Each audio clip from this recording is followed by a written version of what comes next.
quelque temps, je vous ai partagé une vidéo pour étirer ses muscles pendant une promenade de vélo, justement, et ça se faisait coucher. Donc là, je vous propose d'autres étirements pendant votre promenade de vélo, mais debout, parce que je comprends que pas toujours évident de se trouver une place tranquille au sol. Donc là, je vous propose des étirements debout. Donc on va commencer avec le quadriceps. Moi, je prends parfois ma couverture ou une courroie que je traîne pour aller chercher mon étirement du quadriceps avec, en tirant le pubis vers le sternum. Je m'assure que mon genou reste parallèle. On peut s'appuyer contre un arbre ou contre la table à pique-nique si vous perdez l'équilibre, mais sinon on veut que le genou soit parallèle. On peut prendre les orteils, on peut prendre les chevilles, ça dépend vraiment de votre confort. Pourquoi la courroie? C'est qu'il y en a qui cambrent beaucoup trop le dos et qui ont de la difficulté à aller chercher un étirement intéressant.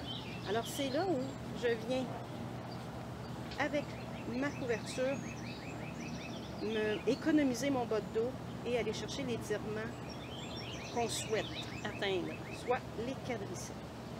Ensuite, on va aller chercher nos ischio-jambiers. Donc, talons vers l'avant, on pousse les fesses vers l'arrière. Et là, on va aller chercher l'étirement au mollet, peut-être le poplité et les ischio-jambiers. Si vous arrondissez le dos, vous allez voir, ça va disparaître. L'étirement derrière la cuisse va disparaître. Alors, il faut vraiment retrousser les fesses parce que l'ischio-jambier s'attache sur les ischions. Et là, vous allez avoir un bel étirement au niveau du derrière de la cuisse. Ensuite, on ouvre les jambes et on va venir faire des petites fentes latérales dans le but de calmer tous les muscles qui s'attachent au bassin, mais surtout l'intérieur des cuisses, bien sûr. Si ça va bien, j'ouvre les pieds un petit peu plus, j'écarte un petit peu plus, puis on va descendre un petit peu plus bas, puis on va rester un petit peu plus bas aussi.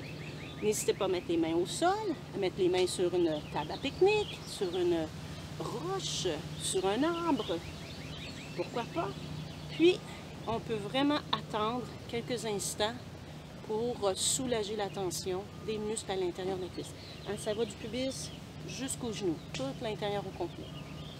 On ramène les pieds, talons, orteils, talons, orteils, talons, orteils. Prenez le temps de plier les genoux et de dérouler la colonne vertébrale. Étirez-vous ensuite. Étirez, étirez, étirez. Allongez le bas du dos. Et relâchez. Alors, avec la capsule sur le cou et sur les poignets, plus les membres inférieurs, je pense que vous êtes pas mal bien équipés pour continuer votre belle randonnée de vélo. C'est tellement beau aujourd'hui. Alors, bye bye, à la prochaine.